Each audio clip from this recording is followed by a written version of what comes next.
भातकुली तालुक्यातील वाठोडा शुक्लेश्वर येथील दत्त मंदिर देवस्थानाच्या वतीने गोकुळाष्टमी निमित्त विविध कार्यक्रमाचे आयोजन करण्यात आले।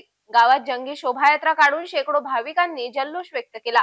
लेझिम, ढोल ताशे, भजन मंडळ वाजत गाजत अनेकांनी आपला आनंद साजरा केला। लहान मुलांनी राधाकृष्णाची वेशभूषा करून देखावे सादर केले। यावेळी कोल्हापूर पोलिसांचा तगडा बंदोबस्त दिसून आला। अमरावती जिल्ह्यात अनेक ठिकाणी श्रीकृष्ण जन्माष्टमी उत्सव मोठ्या उत्साहात संपन्न झाला। अनेक मंदिरात पूजा अर्चना करून अनेक धार्मिक कार्यक्रमांचे आयोजन करण्यात आले। असाच उत्सव भातकुली तालुक्यात येत असलेल्या वाठोडा शुक्लेश्वर गावात करण्यात आला।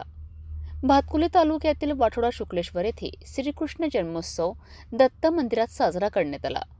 यावेळी गावांमधून लेझिम, ढोल ताशे, भजन मंडळ वाजत गाजत भव्य शोभायात्रा शांततेत पार पडली। दंडोत प्रणाम। माझं नाव सैंगराज यक्षदेव महानुभाव। हा गोकुळाष्टमीचा कार्यक्रम दरवर्षी येतो आणि या गोकुळाष्टमीच्या कार्यक्रमानिमित्त आज इथे शोभायात्रा निघाली। ही शोभायात्रा 125 वर्षापूर्वी मला माहिती आहे त्याच्या आधीपासून ही निघाली। ही या वर्मा परिवाराची परंपरा आहे आणि ती चालत आली यक्षदेव परिवारापर्यंत आणि ही अशी परंपरा पुढे चालत राहावी आणि तो जगत जेता श्रीकृष्ण चक्रवर्ती महाराज अगाध चक्रवर्ती सम्राट त्याचा हा कार्यक्रम आहे। खूप छान उत्सव झाला, साजरा झाला आणि सगळं गावकरी मंडळी उत्स्फूर्तपणे प्रतिसाद दिला। सगळ्यांनी खूप आनंद लुटला या गोष्टीचा आणि परमेश्वराच्या भक्तिभावामध्ये सगळे लोक तल्लीन झाले होते आणि या मंगलमय सोहळ्याचा श्रीकृष्ण देवांनी सुद्धा स्वीकार केला असं दिसते, कारण की इतका उत्स्फूर्त प्रतिसाद इतक्या दिवसानंतर पाहायला मिळाला। हा खूप महत्त्वाची गोष्ट आहे आणि श्रीकृष्ण चक्रवर्ती महाराज आपल्या इथे वाठोड्यातच नव्हे तर पूर्ण देशभरात हा गोकुळाष्टमीचा कार्यक्रम साजरा केला जातो। द्वापर युगापासून हा कार्यक्रम साजरा होत आहे आणि त्याचप्रमाणे हा आपण खूप जल्लोषाने साजरा करतो। याबद्दल मी गावकरी मंडळीचे ज्यांनी हा कार्यक्रमात सहभाग घेतला त्या सर्व लोकांचे मी मनपूर्वक विनम्र भावाने त्यांना अभिवादन देतो, त्यांना शुभेच्छा देतो आणि दरवर्षी त्यांनी असाच हा कार्यक्रमाचा आनंद लुटत राहावा आणि असे देवाची स्तुती करावी, देवाचा कार्यक्रमात सहभाग घ्यावा ही त्यांच्यासाठी मी देवाला प्रार्थना करतो। दंडोत प्रणाम। जय श्रीकृष्ण। लहान मुला-मुलींनी राधाकृष्णांची वेशभूषा करून देखावे सादर केलेत।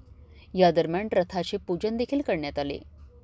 यावेळी मोठ्या संख्येने भाविक भक्त यांनी सहभाग घेतला। गावात एकच जल्लोष दिसून आला। या उत्सव दरम्यान कोल्हापूर पोलिसांसह होमगार्ड सैनिकांचा चोख बंदोबस्त ठेवण्यात आला होता। ही जी शोभायात्रा निघालेली आहे ही माहिती आहे का, 1898 सालापासून श्री गोपाल कृष्ण मूर्ती संस्थान, श्री दत्त मंदिर संस्थान हे संस्थानाची स्थापनाच मुळात 1898ला झाली आणि इतक्या वर्षापासून आज आता आपण जिथे उभे आहोत हे या वर्मा घराण्याची परंपरा आहे। इतका उत्साह तुम्हाला आज गावात बघायला मिळालेला असेल। हा दरवर्षी असतो आणि तो वाढताच आहे। सर्व धर्म संप्रदायाची लोक अगदी उत्साहाने साजरी होतात आणि विशेष सांगायचं म्हणजे या रथामध्ये जी आपल्याला मूर्ती दिसत आहे ते अति प्राचीन पाषाणाची मूर्ती आहे आणि जरा निरखून बघितलं तर असं वाटतं की ती पण आपल्यासोबत स्मितहास्य करीत आहे। खूप ती जागृत मूर्ती आहे, अति प्राचीन शिळेपासून बनलेली। अनेक लोकांना आजपर्यंतच्या याच्यात त्यापासून खूप सगळे अनुभव आलेत।